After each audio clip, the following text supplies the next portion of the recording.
Right now I'm planting sweet potatoes, a lot of them. Probably 40% of the garden going into the summer will be sweet potatoes. But just to give you an idea, you plant slips with sweet potatoes, or just tiny pieces of stem.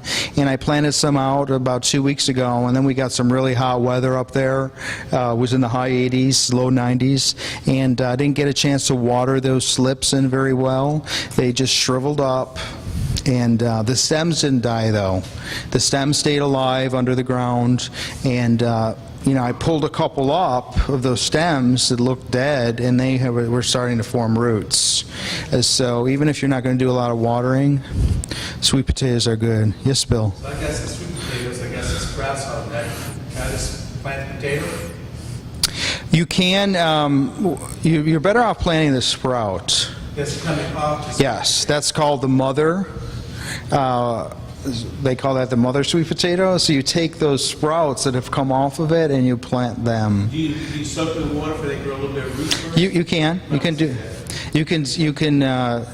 For example, if you have a sweet potato, you can just let it sprout, which it'll do that on your kitchen windowsill, or some people put it in water. Those sprouts, when they get 3 inches long or so, you can just snap those off and plant them, or you can root them again in water. Sweet potatoes are so easy. It's like the easiest crop in the world to grow. Am I understanding that they don't grow over the winter? They do not. That's a good question. The question was whether they'll grow in the winter or not. They're not. They are not a cold weather crop.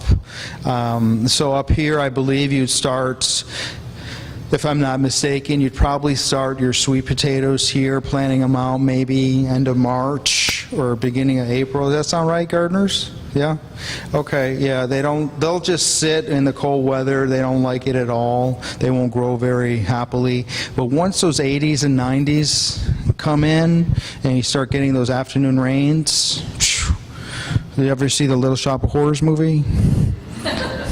They grow that quick. So, yeah, they love the heat. So we had eggs, sweet potatoes was 2. Number 3 is the Irish potato, or your regular, red, white, or yellow potato that you find at the store. They're very nutritious. They grow very well here in Florida. They like our sandy soils. They like cool weather. Don't plant, even up here, I wouldn't plant them now, right? It's kind of hot. They plant around Valentine's Day. Yeah. Well, we actually can get through with planting them all winter. Where we are, even if they get hit by a frost in the wintertime, they'll grow twice back from getting hit by a frost. So the significance of potatoes, like sweet potatoes, is they're calorie dense and they're nutritious, and they do have some protein. So that's the reason why I picked that. The next, yes? No, go ahead. Storing sweet potatoes. They store pretty good in a cool, dark place, I believe. Yeah. Keep them out of the light. You want to keep them out of the light. Just do a little research on curing them. I believe there's a curing process. Mine never lasts that long to cure. I think the curing will help them store longer, and it actually helps the starches in it to turn to sugar in the sweet potatoes. But you can do a little research on that. I'm not that well versed on that. But the good thing about sweet potatoes, and why it's number 2 on the list, is because where we are in Central Florida,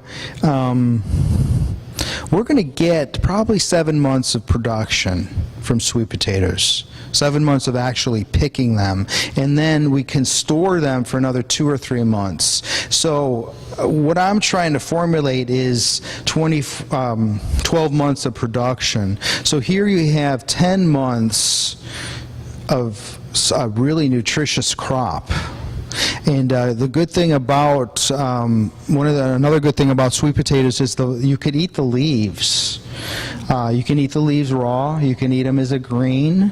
And livestock, I don't have a lot of livestock, I just have rabbits, but my rabbits love the leaves. So it's something you can feed to livestock. You know, always double check, because I don't want you to call me and say your goat died or something. You should feed it. But, Have this long production, do you rotate the planting? yeah, not really crop rotation, but succession planting, like I talked about. So, going into this, into the summer, every week I should be planting sweet potatoes. As they vine out, I can take the cuttings from the plants that vined out and keep planting. And I will plant in Central Florida up until September. That way I'll get a nice crop for the holidays around Christmas time. I'm going to stop.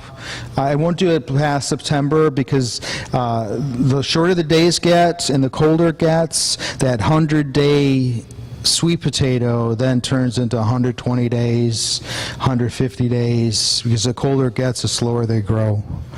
Taking the cuttings, do you just take them and just plow them? Watering and You can just plant them. You can put them in water, like Bill said, such like that. So really easy crop. So we talked about Irish potatoes already. The next thing is beans. There's so many different kinds of beans you can grow.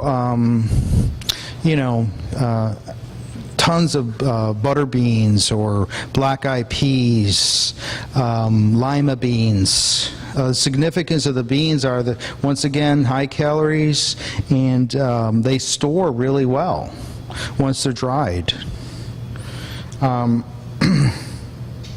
For years and years, I told people don't plant corn. I've changed that.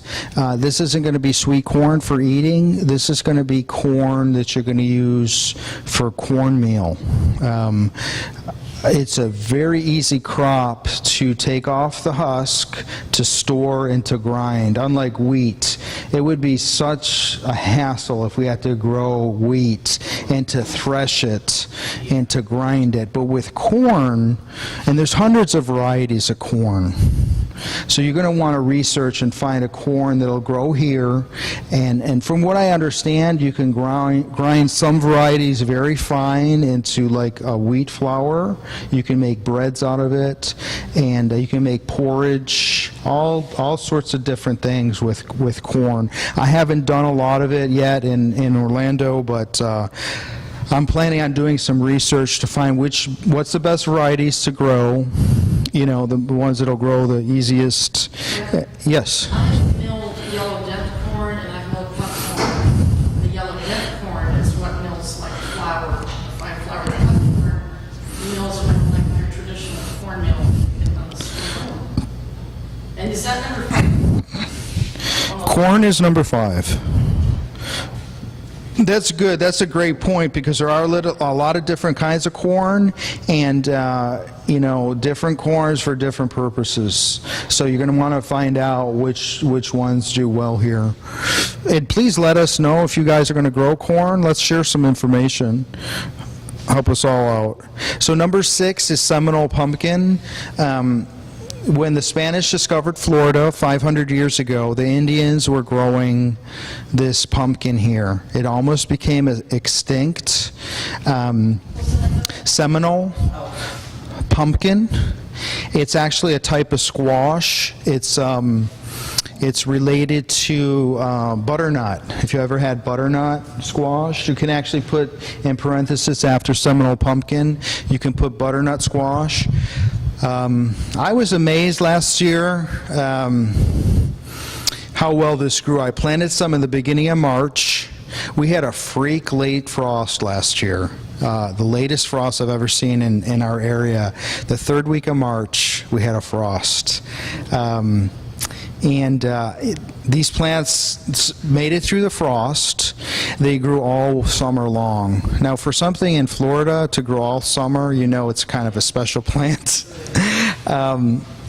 With the absence of bees to pollinate them, I probably, from this one plant, it ended up taking literally, there's 1 or 2 plants I planted in the center of an area.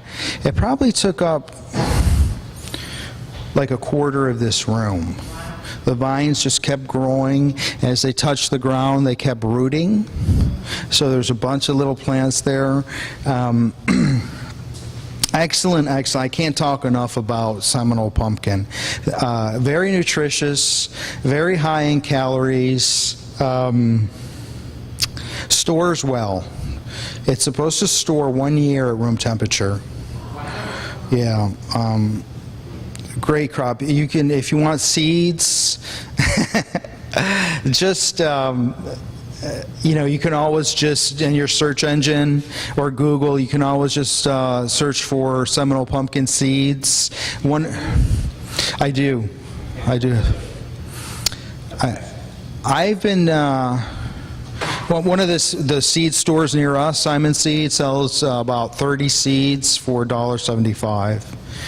I just ordered some more for $2.50. Baker Creek heirloom seeds. Baker Creek's an excellent. No, there's absolutely. If you're curious about hybrids, there's not one hybrid in the whole catalog. Baker Creek heirloom seeds. I do a lot of my ordering from them, and they're. Could you save the seeds from the pumpkin? Yes, I'm not saving them because what's happening is, I heard you need to plant about 25 plants to get a nice, genetic mix of different plants. So I'm only, right now I'm planting more, but what's going on is there's not enough pollinators. We're killing all the pollinators. So I had to actually go out with a brush, a little artist brush, and take pollen from the male flowers and put them into the female flowers because, we're just killing the bees. Yes, ma'am. But what if you have your own bees? Excellent. Yeah, if you can, save the seeds. Yeah, definitely. But just keep in mind, you want to try to plant a big, maybe 6 or 8 different plants, so you get a nice mix of genetic material. So Seminole pumpkin's related to Waltham butternut. So those are 2 very good summer they'll grow in the summer here. Disease resistant, bug resistant. Number 7 is callaloo. Most of you don't know what that is, probably. It's spelled C-A-L-A-L-O-O.